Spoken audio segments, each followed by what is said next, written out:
ସାରଳା ଦାସଙ୍କର ପରିଚୟ ଗୋପବନ୍ଧୁଙ୍କ ଭାଷାରେ ତପସ୍ୱୀ ଉତ୍ତମ ଭକ୍ତ ଅନୁପମ ହେ ଭାରତୀ ଜ୍ୟେଷ୍ଠ ସୁତ ତବ ପ୍ରସାଦେ ସାହିତ୍ୟ ଜଗତେ ଆମ୍ଭେ ସବୁ କୃତ୍ୟ। କବି ସାରଳା ଦାସ ଓଡ଼ିଆ ସାହିତ୍ୟର ଆଦିଜନ୍ମଦାତା ଭାବରେ ସୁପରିଚିତ। ସେ ପ୍ରଥମ କରି ଓଡ଼ିଆ ଭାଷାରେ ବିଖ୍ୟାତ ମହାଭାରତ ଗ୍ରନ୍ଥ ରଚନା ପୂର୍ବକ ଓଡ଼ିଆ ସାହିତ୍ୟର ରାଜମାର୍ଗରେ ଏକ ଦୀପ୍ତମନ୍ତ ଆଲୋକର ସ୍ତମ୍ଭ ପ୍ରତିଷ୍ଠା କରିଥିଲେ। କବିଙ୍କର ଆବିର୍ଭାବ କାଳ ପଞ୍ଚଦଶ ଶତାବ୍ଦୀ। ସେ କଟକ ଜିଲ୍ଲାର ଝଙ୍କଡ଼ ଗ୍ରାମରେ ଭୂମିଷ୍ଠ ହୋଇଥିଲେ ବୋଲି ଆଲୋଚକମାନେ ମତବ୍ୟକ୍ତ କରନ୍ତି। ଉକ୍ତ ଝଙ୍କଡ଼ ଗ୍ରାମର ପ୍ରାଚୀନ ନାମ ଥିଲା ଜଂଖେରପୁର। ନିଜ ଜନ୍ମସ୍ଥାନ ସମ୍ବନ୍ଧରେ ସାରଳା ଦାସ କହନ୍ତି, ଜମ୍ବୁଦ୍ୱୀପେ ଭାରତଖଣ୍ଡେ ମଣ୍ଡଳ ଓଡ଼ରାଷ୍ଟ୍ର ଭୁବନଜାଗ୍ରନଗ୍ରେ ପୂର୍ବଦିଗ ମହୋଦଧିତଟ ଶ୍ୱେତବାହୀ ନୀଳସମୁଦ୍ର ନୀଳସୁନ୍ଦରଗିରି ମଧ୍ୟସ୍ଥାନେ ମହେନ୍ଦ୍ରଚନ୍ଦ୍ରଭାଗା କୋଣାର୍କ ଈଶାନ୍ୟେ ସେପୁରବାସ ଜଂଖେରପୁରବାସିନୀ ଗିରିରାଜ ଅଜ୍ଞାନରେ ତହିଁରେ ମୁହିଁ ଜନମିଲି। ସାରଳା ଦାସ ତାଙ୍କ ମହାଭାରତ ବିରାଟ ପର୍ବରେ ଏହି କଥାଟି ନିଜ ସମ୍ପର୍କରେ ଉଲ୍ଲେଖ କରିଛନ୍ତି। କବିଙ୍କର ବାଲ୍ୟ ନାମ ଥିଲା ସିଦ୍ଧେଶ୍ୱର ପରିଡ଼ା।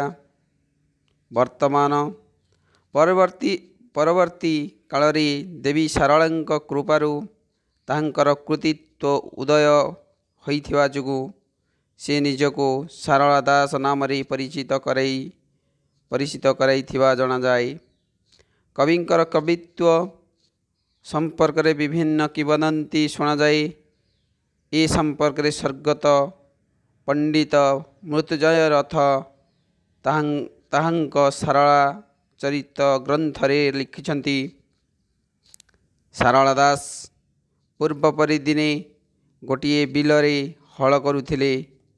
ହଳ କର୍ମରେ କ୍ଳାନ୍ତ ଅବସନ୍ନ ହେଲାବେଳେ ନିଜର ଏବଂ ଗୋରୁ ଦୁଇଟି ଉତ୍ସ ନିମନ୍ତେ ପ୍ରିୟତମା ଚଉତିଶା ଗୀତ ଉଚ୍ଚ ସ୍ୱରରେ ଗାଇବାକୁ ଲାଗିଲେ। ସେଦିନ ଅତ୍ୟଧିକ କ୍ଳାନ୍ତବଶତଃ ଗୀତ ବୋଲୁ ବୋଲୁ ମଧ୍ୟେ ପଦେ ପଦେ ମନେ ପଡ଼େ ନାହିଁ। ସେତେବେଳେ ସେ ଅଗତ୍ୟା ଗୀତସ୍ୱରରୁ ବଞ୍ଚିତ ହୋଇ ଇଷ୍ଟଦେବୀ ଙ୍କଠାରେ ଧ୍ୟାନ କରି ରଖିଲେ। କଥିତ ଅଛି, ଏହି ଗୀତ ବନ୍ଦ କରନ୍ତେ ହଠାତ୍ ଏକ ନାରୀ ମୂର୍ତ୍ତି ତାଙ୍କ ସମ୍ମୁଖରେ ଆବିର୍ଭୂତ ହୁଏ। ତାଙ୍କୁ ସମ୍ବୋଧନ କରି କହନ୍ତି, ଗୀତ ବନ୍ଦ କଲୁ କାହିଁକି? ବୋଲ ଆସିଯିବ ତୋର ଗୀତ ମୋତେ ବଡ଼ ଭଲ ଲାଗେ। ମୋର ଇଚ୍ଛା ତୁ ଯେପରି ମହାଭାରତ ରଚନା କରିବୁ। ଏହା କହି ସେହି ନାରୀ ମୂର୍ତ୍ତି ଅନ୍ତର୍ଧ୍ୟାନ ହୋଇଗଲେ। ସେଠାରୁ ଦେବୀ କୃପା ବଳରେ କବି ମହାଭାରତ ଓ ଚଣ୍ଡୀପୁରାଣ ପ୍ରଭୃତି ଲେଖିବା ସମର୍ଥ ହୋଇଛନ୍ତି ବୋଲି ନିଜର ରଚନାରେ ବହୁ ସ୍ଥାନରେ କହିଛନ୍ତି। ଏ ପ୍ରସଙ୍ଗରେ ଚଣ୍ଡୀପୁରାଣରେ ନିମ୍ନୋକ୍ତ ଅଂଶ ବିଶେଷ ଅନୁଧ୍ୟାନ ଯୋଗ୍ୟ ବୋଧ ହୁଏ।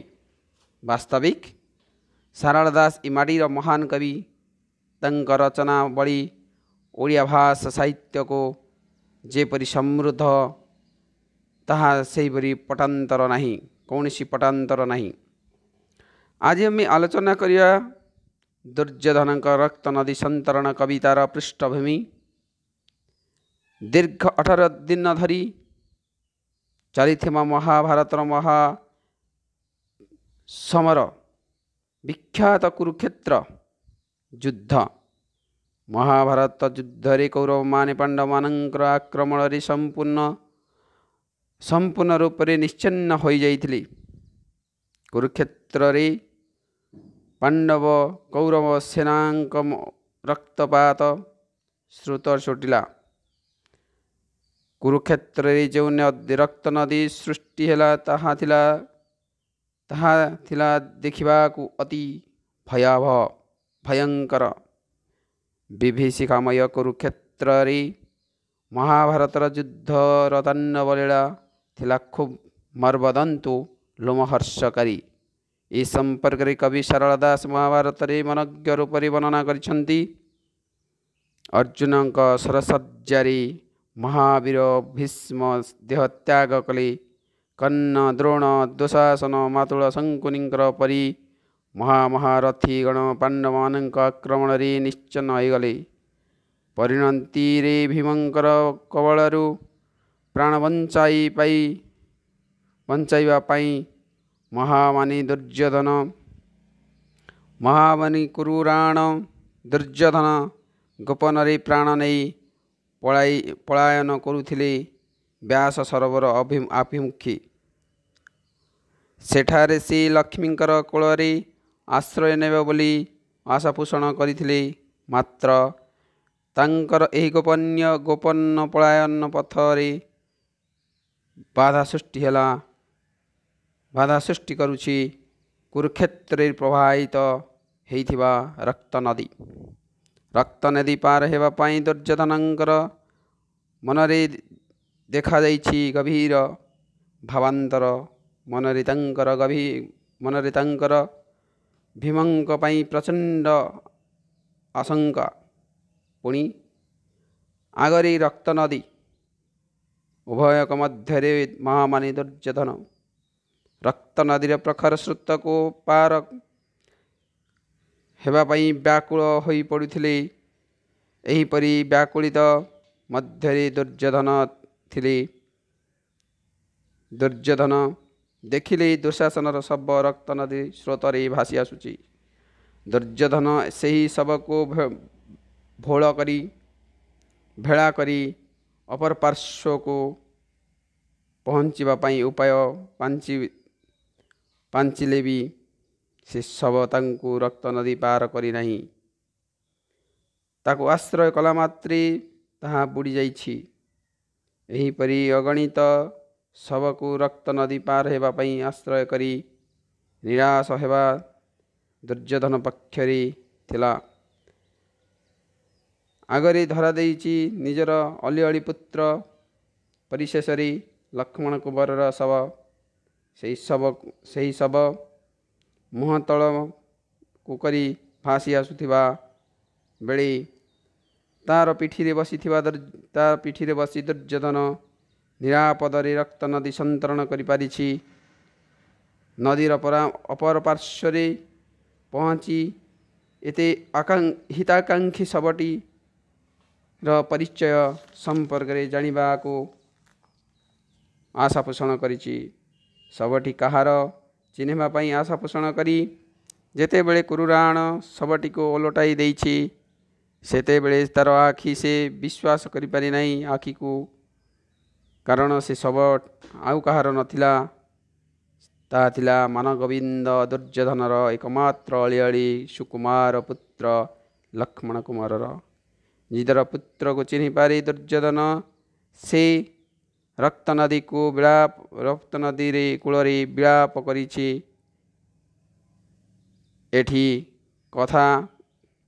एही कथा को महाकवि सारला दास तंकर महाभारत महापुराण गदा पर्वरे अति जीवंत भावरे वर्णना करिसेंती।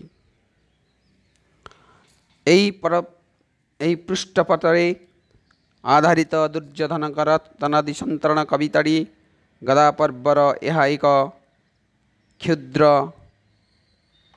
अति क्षुद्र अंश। वर्तमान यही क्षुद्र कविता अंशर सार कथा को आम आलोचना करिबा। दुर्योधनंकर रक्त नदी संतरण कविताटी ମାଟିର ମହାକବି ସଦ୍ରମୁନି ଶାରଳା ଦାସଙ୍କର ମହାପୁରାଣ ମହାଭାରତ ଗ୍ରନ୍ଥରୁ ଏକ କ୍ଷୁଦ୍ର ଅତି କ୍ଷୁଦ୍ର ଅଂଶକୁ ଆଲୋଚନା। ମହାଭାରତର ଶାଲ୍ୟ ପର୍ବରେ କୃପାଚାର୍ଯ୍ୟଙ୍କର ନିହିତ ପରେ ମହାମାନି ଦୁର୍ଯ୍ୟୋଧନଙ୍କର ସୃଷ୍ଟି ହୋଇଛି ଗଭୀର ଭାବାବେଗ। ଗଦା ପର୍ବରେ ଶାରଳା ଦାସ ବର୍ଣ୍ଣନା କରିଛନ୍ତି ମହାଭାରତ ଯୁଦ୍ଧର ଲୋମହର୍ଷକାରୀ ବିଭୀଷିକାକୁ। କୁରୁପାଣ୍ଡବ ମଧ୍ୟରେ ଯୁଦ୍ଧ, କୁରୁକ୍ଷେତ୍ରରେ ବହିଗଲା ରକ୍ତ ନଦୀ, କୌରବ ବାହିନୀ ଏବଂ ଅଗଣିତ ଶରୀରମାନ ରକ୍ତ ନଦୀ ରକ୍ତରେ କୁରୁକ୍ଷେତ୍ରରେ ସୃଷ୍ଟି କଲା ପ୍ରବାହମାନ। ଦୁର୍ଯ୍ୟୋଧନ କି କର୍ତ୍ତବ୍ୟମୂଢ଼ ହୋଇଗଲେ, ନିଜକୁ ସେ ଏକାନ୍ତ ଅସହାୟ ମନେ କଲେ। ଏତିକିବେଳେ ସାଙ୍ଗରେ ତାଙ୍କର ଥାଏ ଅଲିଅଳି ପୁତ୍ର ସୁକୁମାର ତରୁଣ ଯୁବକ ଲକ୍ଷ୍ମଣ କୁମାର। ତାକୁ ଶତ୍ରୁଙ୍କ କବଳରୁ ରକ୍ଷା କରିବା ପାଇଁ ଦୁର୍ଯ୍ୟୋଧନ ଲକ୍ଷ୍ମଣ କୁମାରକୁ କୁରୁକ୍ଷେତ୍ରରୁ ଗୋପନ ପଥରେ ହସ୍ତିନାପୁରକୁ ବିଦାୟ କରି ଦେଇଛନ୍ତି। ମାତ୍ର ଦୁର୍ଯ୍ୟୋଧନଙ୍କର ଅଜ୍ଞାତସାରରେ ଭୀମଙ୍କର ଗଦାଘାତରେ ପଥରେ ଲକ୍ଷ୍ମଣ କୁମାରଙ୍କର ନିହତ ହୋଇଛି। ଦୁର୍ଯ୍ୟୋଧନ ଏ ସମ୍ବାଦ ଶୁଣିନଥିଲା। ଆତ୍ମରକ୍ଷା ପାଇଁ ଦୁଇ ହାତରେ ଦୁଇଟି ତାର ଗଦା ଧରି ନୈରାଶ୍ୟ ଚିତ୍ତରେ ଗୋପନରେ ଦୁର୍ଯ୍ୟୋଧନ ବ୍ୟାସ ସରୋବରରେ ଅଭିମୁଖେ ପଳାୟନ କଲେ। ଏତିକିବେଳେ ସୂର୍ଯ୍ୟ ହେଲେ ଅସ୍ତଗାମୀ। ରାତ୍ରିର ଆଗମନରେ ଆକାଶର ଅନ୍ଧକାରଚ୍ଛନ୍ନ ହୋଇଉଠିଲା। ଦ୍ରୁତ ଗତିରେ ପବନ ବହିଲା। ଏଥିରେ ରକ୍ତ ନଦୀର ସ୍ରୋତ ଅଧିକ ବେଗରେ ହେଲା ପ୍ରବାହିତ। ଦୁର୍ଯ୍ୟୋଧନ ରକ୍ତ ନଦୀରେ ଥିବା ଶୁଭସ୍ତମ୍ଭ ଉପରେ ଠିଆ ହୋଇ ଭାବୁଥିଲା କିପରି ସେ ରକ୍ତ ନଦୀ ପାର ହେବ। ସେତିକିବେଳେ ଦେଖିଲା ଶୁଭସ୍ତମ୍ଭ ଉପରୁ ମହାପରାକ୍ରମୀ ଦୁଃଶାସନର ଶବ ରକ୍ତ ନଦୀରେ ଭାସି ଆସୁଛି। ଦୁର୍ଯ୍ୟୋଧନ ଶୁଭସ୍ତମ୍ଭ ଉପରୁ ତଳକୁ ଆସି ରକ୍ତ ନଦୀରେ ଭାସି ଯାଉଥିବା ଦୁଃଶାସନ ଶବକୁ ଧରି ବାହୁନିବାକୁ ଲାଗିଛି, କାନ୍ଦିବାକୁ ଲାଗିଛି। ଶାରଳା ଦାସଙ୍କ ଭାଷାରେ, ବାବୁ ଦୁଃଶା ପୃଥିବୀରେ ତୁ ଥିଲୁ ଏକା କ୍ଷତ୍ରୀ, ବୁଦ୍ଧିବନ୍ତ ସୁରବନ୍ତ ବିବେକୀ ଧାର୍ମିକ, କ୍ଷତ୍ରିୟ ମଣ୍ଡଳେ ତୋର ମହିମା ଯେ ଟେକ। ଏଭଳି ଦୁଃଶାସନଙ୍କର ପରାକ୍ରମ କାହାଠାରେ ଅଜ୍ଞାତ ନୁହେଁ। ସେ କୁରୁସଭା ତଳରେ ଦୁର୍ଯ୍ୟୋଧନଙ୍କ ଇଙ୍ଗିତରେ ସେ ନିଜେ ହିଁ ମହାସତୀ ଦ୍ରୌପଦୀଙ୍କୁ ବିବେଚନା କରିଥିଲେ। ମାତ୍ର ଆଜି ଏହି ଗୁଣବନ୍ତ ଶୌର୍ଯ୍ୟବନ୍ତ ଦୁଃଶାସନ ଜଳ ପାଲଟି ଯାଇଛି, ରକ୍ତ ନଦୀରେ କାଠ ପରି ଭାସି ଯାଉଛି। ଦୁଃଶାସନର ଶବକୁ ଅତୀବ ମର୍ମାହତ ହୋଇ ଦୁର୍ଯ୍ୟୋଧନ ସମ୍ବୋଧ କରୁଛି, ଆରେ ବାବୁ, ଜୀବନରେ ମୋର କିସ କାର୍ଯ୍ୟ? ତୁମ୍ଭକୁ ମରାଇ ବଞ୍ଚି ଅଛି ମୁଁ ନିର୍ଲଜ। ଆକାଶରେ ଘଟୁଛି କି ଏ ସମୁଦ୍ର ଲହରୀ? ଏ ରୁଧିର ନଦୀ ହେବି କେମନ୍ତ ମୁଁ ପାରି? ଦୁଃଶାସନର ଶବ ଉଦ୍ଦେଶ୍ୟରେ ଏହିପରି ବିଳାପ କରି ଶେଷରେ ମହାମାନି ଦୁର୍ଯ୍ୟୋଧନ ସେହି ଶବକୁ ରକ୍ତ ନଦୀ ପାରି ହେବା ଉଦ୍ଦେଶ୍ୟରେ ଘେଳା କରି ବସିଛି। ମାତ୍ର ଦୁଃଶାସନର ଶବ ତିନି ତାଳ ଗଭୀରକୁ ବୁଡ଼ିଗଲା। ତିନି ତାଳ ଗଭୀରରୁ ଦୁର୍ଯ୍ୟୋଧନ ନିରାଶ ହୋଇ ପୁଣି କୂଳରେ ଆସି ଫେରି ବସିଲା। ପୁନଶ୍ଚ ଅପେକ୍ଷା କଲା ଆଉ ଏକ ଶବକୁ ଭେଳା କରିବା ପାଇଁ। ରକ୍ତ ନଦୀରେ ଭାସି ଆସୁଥିବା ତାଙ୍କର 97 ଭାଇଙ୍କ ମୃତ ଶରୀର ଦେହକୁ ଧରି ଦୁର୍ଯ୍ୟୋଧନ ରକ୍ତ ନଦୀ କୂଳରେ କ୍ରମାନୁସାରେ ସେ ଗୁଣକୁ ବାହୁନିଛି, କାନ୍ଦିଛି, ବିଳାପ କରିଛି। ମାତ୍ର ସେ ଭୀଷଣ ଦୁର୍ଯୋଗରୁ ତାଙ୍କୁ କେହି ରକ୍ଷା କରିପାରି ନାହାନ୍ତି। ସବୁ ଭାଇମାନଙ୍କର ଶବ ଦୁଃଶାସନ ଶବ ସମପରି ଲଭିଛି, ତ୍ରିତାଳ ଗଭୀରକୁ ବୁଡ଼ିଯାଇଛି। ଏହି ସମୟରେ ଦୁର୍ଯ୍ୟୋଧନଙ୍କ ଦୃଷ୍ଟି ପଥରେ ପଡ଼ିଲା କର୍ଣ୍ଣର ଶବ। ରକ୍ତ ନଦୀର ପ୍ରଖର ସ୍ରୋତରେ କର୍ଣ୍ଣଙ୍କର ଶବ ଭାସି ଆସୁଥାଇ ମୃତ୍ୟୁବରଣ କରି ମଧ୍ୟ କର୍ଣ୍ଣ ବାଳସୂର୍ଯ୍ୟ ପରି ଆଭା ମଣ୍ଡିତ ହେଉଥାଏ। କର୍ଣ୍ଣର ଶବକୁ ଧରି ଦୁର୍ଯ୍ୟୋଧନ ତାଙ୍କର ଗୁଣ ବାହୁନି ବସିଲେ। କର୍ଣ୍ଣ ଥିଲେ ଦୁଃଶାସନଙ୍କର ଘନିଷ୍ଠ ବନ୍ଧୁ। ବିଶ୍ୱର ସେ ଖ୍ୟାତ ଦାନବୀର ମଧ୍ୟରେ ଜଣେ ଥିଲେ କର୍ଣ୍ଣ। ଇନ୍ଦ୍ରସ୍ୱପୁତ୍ର ଅର୍ଜୁନଙ୍କ ଜୀବନ ରକ୍ଷା ପାଇଁ କର୍ଣ୍ଣଠାରୁ ବ୍ରାହ୍ମଣ ବେଶରେ ଧାରଣ କରି କବଚ କୁଣ୍ଡଳ ଦାନ ମାଗିଥିଲି। ଏ ରହସ୍ୟ ଜାଣି ମଧ୍ୟ ସତ୍ୟସନ୍ଧାନ କାବ୍ୟବୀର ଦାନବୀର କର୍ଣ୍ଣ ତାହା ଆକୁଣ୍ଠ ଚିତ୍ତରେ ଦାନ କରିଦେଇଥିଲେ। ସେ ଜାଣିଥିଲେ ତଥାପି ଦାନ କରିଥିଲେ।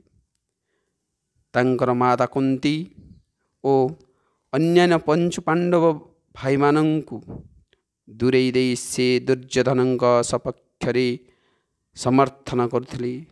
ଜୀବନର ଶେଷ ସମୟ ପର୍ଯ୍ୟନ୍ତ ସେ ଦୁର୍ଯ୍ୟୋଧନକୁ ସାହାଯ୍ୟ କରିଥିଲେ। ଦୁର୍ଯ୍ୟୋଧନ ବିଳାପ କରୁ କରୁ କର୍ଣ୍ଣ ଶବକୁ ନଦୀ ପାର ହେବା ପାଇଁ ଆଶ୍ରା କରିଛି, କିନ୍ତୁ ରକ୍ତ ନଦୀରେ କର୍ଣ୍ଣର ଶବ ବୁଡ଼ିଗଲା। ଦୁର୍ଯ୍ୟୋଧନ ଏଥିରେ ଅସଫଳ ହୋଇ ପୁଣି ଥରେ ନଦୀର ସୁରକୁ ଚାହିଁଛନ୍ତି। ନିରାଶରେ ଦୂରରୁ ଭାସି ଆସୁଛି ଦ୍ରୋଣାଚାର୍ଯ୍ୟଙ୍କର ଶବ।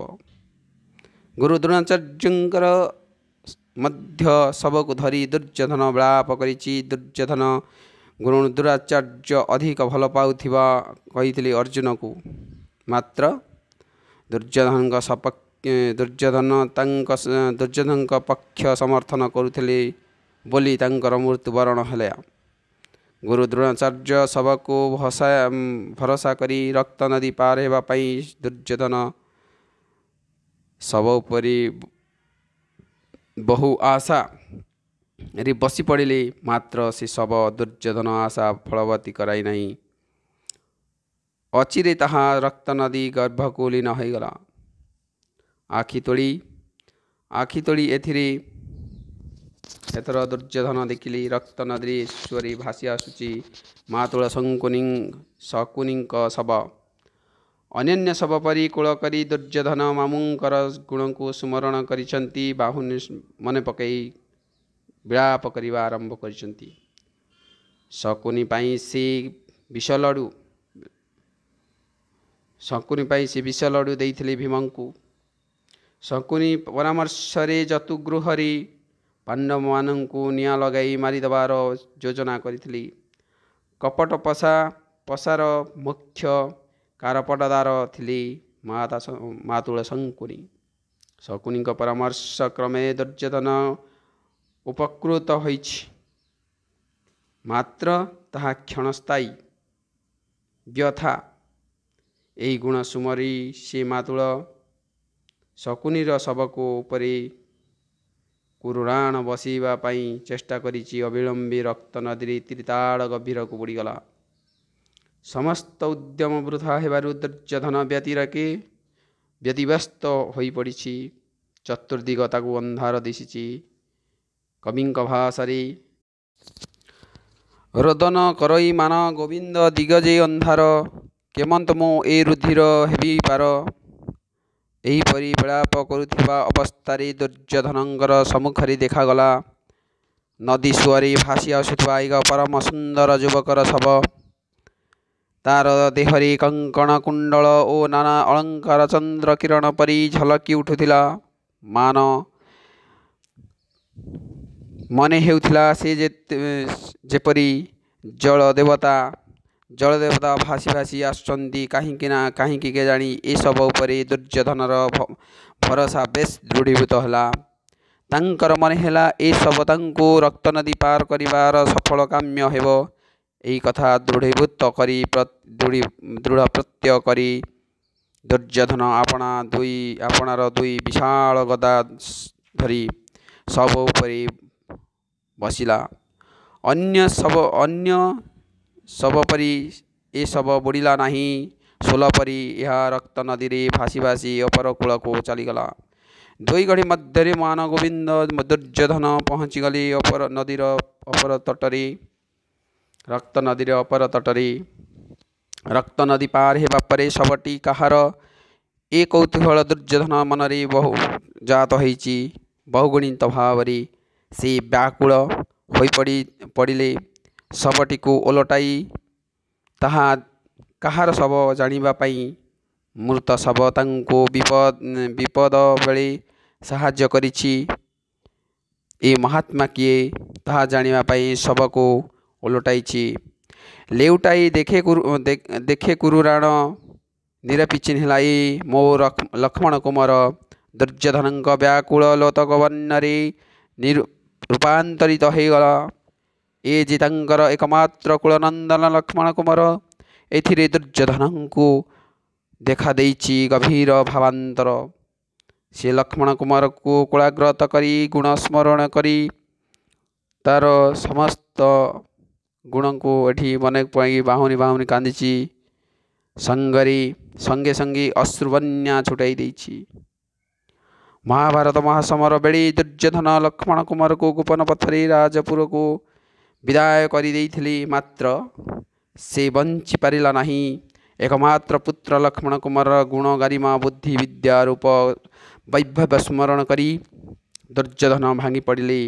तांक भावना दानी सुरवंत पुत्र भंडारी वैरी समदंड रखुथिलु अतिदान करी। बाबू शतके भंडार दान देउस नित्य। शतके विप्र मिले रजनी प्रभाते। दातव्य पुरुष रात्र दिवा तुनी जाणु। कृपण लोकर बोल श्रवण न शुणु। दुष्ट जन नासी सन्थ जन रक्षा इच्छु। विकल होइछि मुहि तुनि होइअछु। दुर्योधनर लक्ष्मण कुमार ए गुण स्मरण रे तांक आगरु से थिला कुरु सिंहासनर योग्यतम दायदर से थिला अवतार। देवता ब्राह्मण प्रति लक्ष्मण कुमारर भक्ति पटांतर नथिला। धर्म कार्य सदा थिला तांकर मन। दुखी जन लोकंकर बंधु थिले। परिहितरे से थिले रत। लोके लक्ष्मण कुमार को कार्य विमोहित होई साधु साधु बोली कहूतिले। लक्ष्मण कुमार का रूप थिला अनिंद्य। मुखचंद्र रे शोभा पाउथिला मध्य मुखचंद्र शोभा को मध्य निंदा करुथिले। लक्ष्मण थिला रणक्षेत्र रे दुर्जय। तार धनुरंगार रे शत्रु देहरे कंपन सृष्टि होउथिला। लक्ष्मण कुमार एहिपरि विविध गुण स्मरण करी पिता दुर्योधन अधीर होई उठिथिले। चतुर्दिग तांको देखा देइथिला अंधकारमय। नयनरु अविरत शश्रु बहि जाउथिला। विकल रे कहूथिले से उठ उठ मंदिर को जीवा बाप पुए। बाट चाही थिबे तोर भानुमती माए। लक्ष्मण कुमार ओ पाटराणी भानुमती दुर्योधन को बहु बुझाइथिले।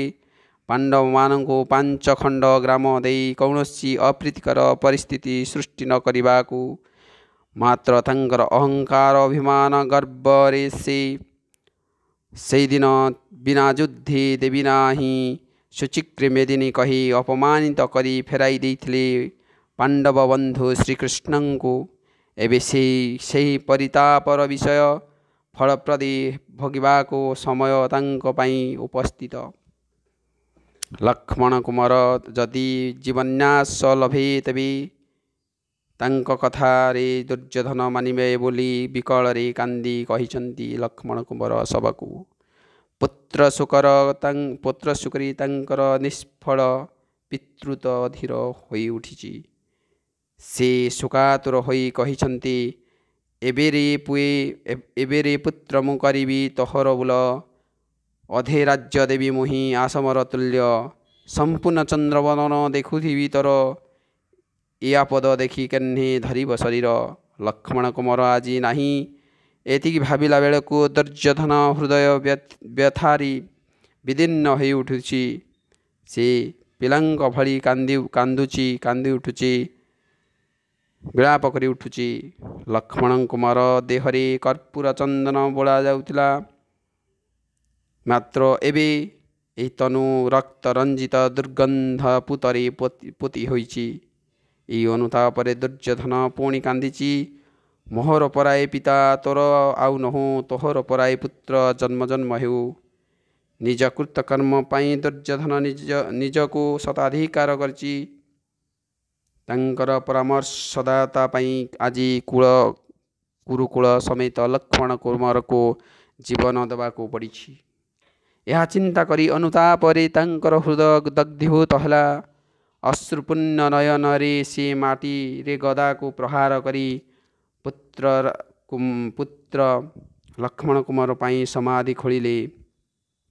ମାତ୍ର ହାତେ ଗଭୀର ଗର୍ତ୍ତରେ ଲକ୍ଷ୍ମଣ କୁମାରକୁ ଶୁଆଇ ସମାଧି ଦେଇ ଅନୁତାପରେ ଶୋକ କୂଳରେ ଦୁର୍ଯ୍ୟୋଧନ ଗଭୀର ଦୁଃଖରେ ସତୁରି ଭାର ଓଜନର ଗଦା ଦୁଇ ଧରି ଅତି ଦ୍ରୁତ ବେଗରେ ବ୍ୟାସ ସରୋବର ଆଡ଼କୁ ପଳାୟନ କଲେ।